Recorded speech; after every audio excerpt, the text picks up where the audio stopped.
中環塞車塞到暈，20蚊行一次，你又肯唔肯？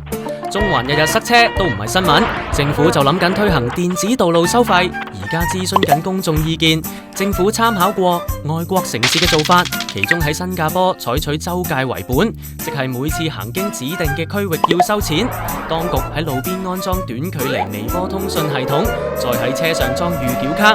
駕車一經過就扣錢。收費由3蚊至到66個半不等，生效時間係每朝7點至到夜晚8點。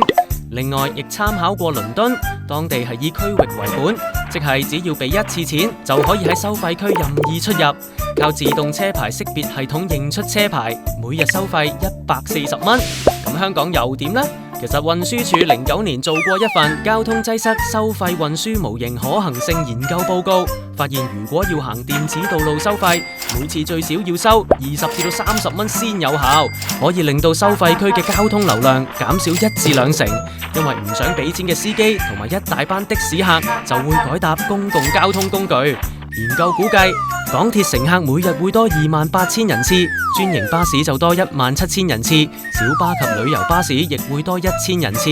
除咗中環、灣仔、銅鑼灣、尖沙咀同埋通往海底隧道嘅道路，都可以考慮設收費點，整項成本大約10至到15億元。